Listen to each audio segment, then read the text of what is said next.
Hey 49ers fans, I'm Thomas Mott. Welcome into Chat Sports. Today, we have to put a grade on the San Francisco 49ers 20-17 loss to the Baltimore Ravens. Just happened yesterday. Tough loss overall for us, 10-2 now. So far, the division all of a sudden is not looking as surefire as it had been over the past couple of weeks. But at the same time, before we jump into these grades, we didn't expect to go 3-0 during this tough three-game stretch. I said we'd lose to Baltimore, and here we are. We can rebound against the Saints next week. I'm not that worried about it. But I want to go ahead and jump into offense, defense, special teams grades, and then individual grades like Jimmy Garoppolo and Raheem Mostert as well. Starting with the offense, which honestly, B-, looked pretty good overall. Great opening drive, great catch there by Deebo Samuel on that 4th down and 2 pass. Great running by Raheem Mostert. They protected well. The only issue was that second drive, whenever Jimmy Garoppolo held on to the football a little bit too long, the strip sack, the fumble that resulted in Baltimore's first points. After that, though, I know that Mostert had the touchdown run, but after that, the offense was up and down the remainder of the day. Couldn't really move the football. The receivers weren't doing much. George Kittle was not doing much, and every running back not named Raheem Mostert was not doing a lot either. Now, Jimmy Garoppolo, I thought he was fine. Again, only one fumble, no bad passes in terms of interceptions. He did enough to win this football game. Really, the whole offense did enough to win this football game, but it was tough conditions. It was a tough team to play against, and obviously a tough call there on 4th down and 1 whenever they had a chance to really put the game away. If they converted that 4th down, they probably go down, score, they win the football game. You don't leave a lot of time left for Lamar, and they decided to throw the football. Now, we can get mad at Kyle Shanahan all day long because the running game was averaging like 6 yards per carry, and you should have just gone I formation with Juszczyk and pounded the football right down their throats. But had they converted on that pass, then we wouldn't even care. So it's one of those weird plays in the NFL. I know, we should have run it. I totally agree. I'm as upset as you guys are. But at the same time, you convert it, you complete it, we keep moving, and then you have a chance to really go down, like I said, put on points and score. I do think on a neutral field, with no horrible, windy, rainy conditions, the Niners have a chance to really win this football game. I like their chances against this defense, again, on a neutral field. Just pairing with the early turnover by Garoppolo on the fumble, the lack of a running game besides Raheem Mostert, and the fact that it was nasty out there, I think contributes to the 49ers losing this football game. Who played better, though, in y'all's opinion? Type O for offense, type D for defense down below. I want to know what you guys think in the comments section. Again, we're talking about the defense right now, but both of them had their ups, both of them had their downs. I think I'd probably go with the offense playing a little bit better than the defense. And speaking of defense, they actually get a B- as well, though their B- is a little bit different than the offense's B- because it was a very interesting day for the San Francisco 49ers defense. They defended the pass beautifully. Anyone throwing on the outside, I mean, Hollywood Brown did absolutely nothing. Lamar Jackson had less than 150 yards passing, but at the same time, when he was completing passes, it was always to the tight ends, and that seemed to be a scheming problem, which goes into what we're going to talk about right now with scheming to stop Lamar Jackson. It literally felt like the coaches told the Niner defense, again, I don't know if it's true or not, to not go after Lamar Jackson on the read options. They were crashing in on Mark Ingram and Latavius Murray every single time it felt like Lamar Jackson would pull the football and run it. It just doesn't make a lot of sense to me. And again, the defense played well. You hold Baltimore to 20 points in a game. Teams are not able to do that this year. That's a huge win for the 49ers, but at the same time and time again, crucial 3rd down and 6, crucial 4th down and 2. Lamar Jackson rolling out of the pocket, running the football. The Niners seemed unprepared to stop his running aspect, and that was very frustrating to watch all day long. Again, you hold Lamar to 20 points in Baltimore. That's a huge win for the defense, but the problem continues that really they didn't do a good job stopping the run. And Baltimore, of course, rushed for 178 yards total, and most of that was Lamar Jackson, not exactly the running backs, Latavius Murray, and, of course, Mark Ingram. So I don't know if it was a scheming thing. I don't know if the coaches told them, hey, we're going to go after the running backs, make Lamar Jackson beat us with his legs because we have Fred Warner. I have no idea. They defended against the pass very, very well. They were just unable to stop the run, and, of course, that's kind of the big issue whenever you play Baltimore. I'll be very curious to see how they bounce back next Sunday against the New Orleans Saints. A very different football team, but a football team where the defense needs to step up nonetheless. Hey, if you guys subscribe to our 49ers Only Chat Sports YouTube channel, 9,330, I think, is our total subscription number right now. We're trying to get to 10,000 by the end of the year. We can do it easily with your help. Go ahead and click the red subscribe button. Also click the notification bell as well. That way you're notified whenever we release these videos, which is very, very often. Okay, special teams.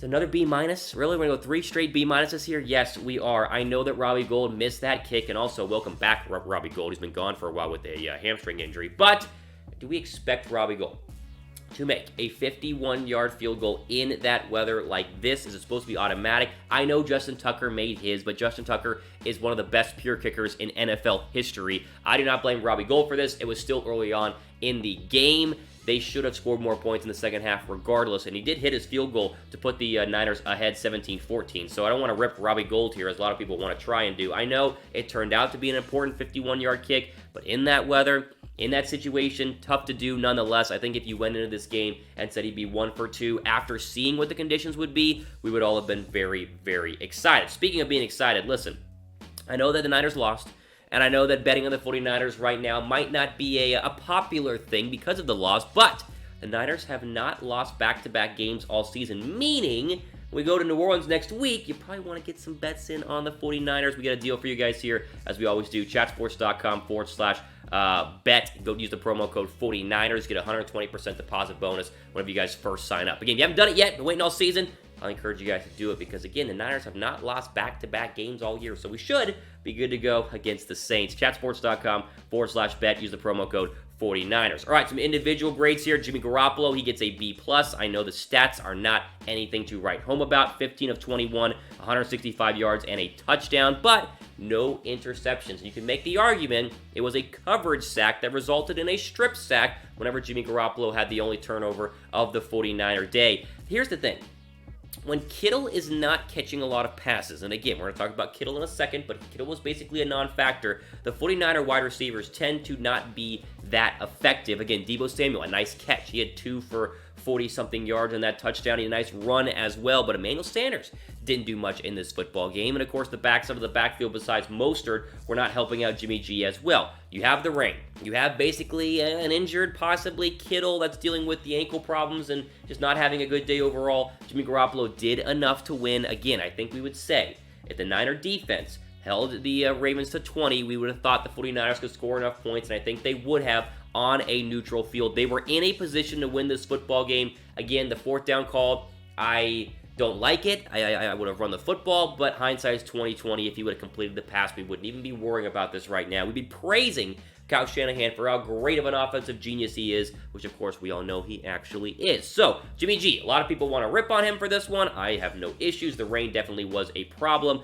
Lamar did not throw the ball well. Jimmy G did not throw the ball very well. Did not have a lot of help from the receivers or the tight end, and yet still had a good enough day to win this football game. Let me know what you guys think about Jimmy G in the comments down below. What grade would you guys give Jimmy Garoppolo? Give me a grade for him down below. I'm very curious about how you guys are going to rate Jimmy G in the comments section. Raheem Mostert, the only running back, gets our next grade here who really did anything. He actually gets an A+.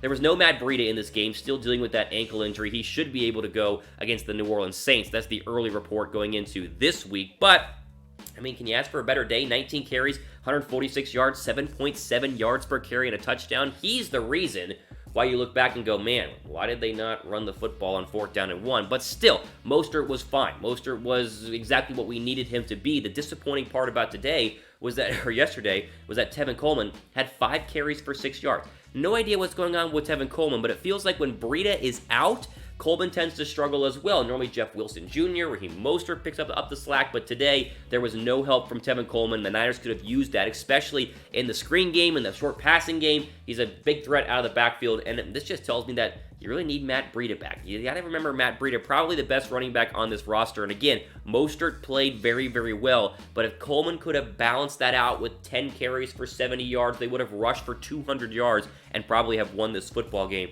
Again, A+ for Mostert. Rest of the running backs, including Tevin Coleman, give them more like a D-.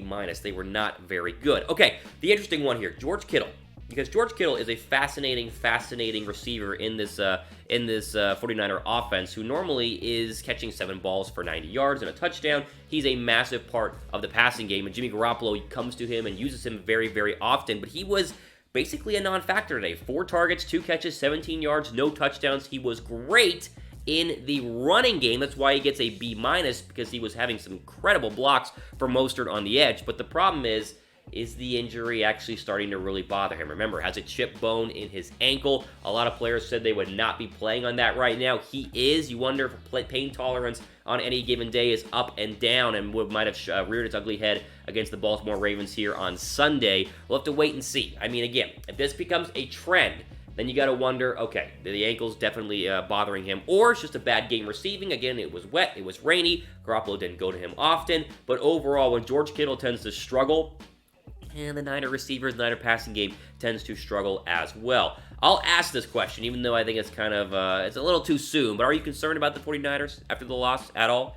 If you are, tell me why, but type Y down below for yes, type N down below for no. All right, it's Cyber Monday, so I have some deals for you guys here via our friends at Fanatics.com. Jerseys are going like hotcakes right now, and I have some crazy discounted sales on Jimmy Garoppolo jerseys. These are authentic Nike jerseys too. Garoppolo, Sherman, Bosa, you get a Coleman one as well. They are all online at chatsports.com/49jersey. Again, chatsports.com/49jersey. This is the cheapest, it feels like. One of the best deals on the internet right now. Again, Cyber Monday. Get your shopping done for Christmas. Chatsports.com/49jersey. Okay, we'll do a receiver, and then we'll do some defensive players as well. Here, how about Deebo Samuel, B+.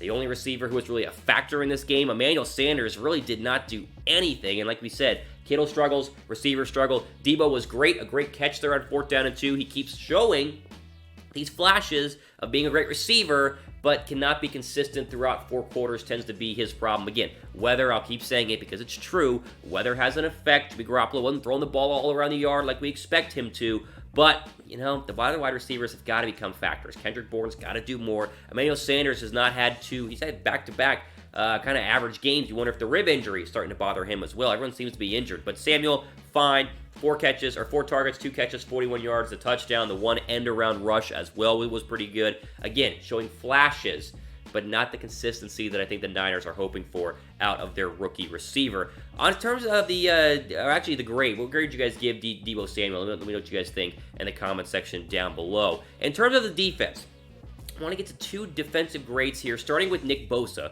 who we're going to give a C+, but really, we need to give a C+ to the entire 49er defensive line. Now, DeForest Buckner was great. He was the only lineman to really show up on the stat sheet, but all the other Niner defensive linemen basically did nothing. Now, did they stop the running game decently enough in terms of the running backs? Yes, you know, it wasn't a great day for Mark Ingram. He was good, not great. Tavius Murray, again, you know, the other Baltimore running backs, Justice Hill, I think, is one of them as well. Didn't gash us. It was Lamar Jackson who gashed us. And I think Nick Bosa has to take a little bit of the blame because he's on the defensive end side of the football field. He's on the edge and has a lot of contained duties. And whether they were telling him to lose contain and go after running backs, or they telling him not to, and he was doing it anyway, I'm not sure. But this was probably the worst game that Nick Bosa has played in his young career. Again, most teams don't have success rushing the passer against Lamar Jackson, but some teams do have success in terms of slowing down Lamar Jackson, at least not letting him run all over the field. And you can do that by the help of your defensive linemen, your defensive ends, and of course ours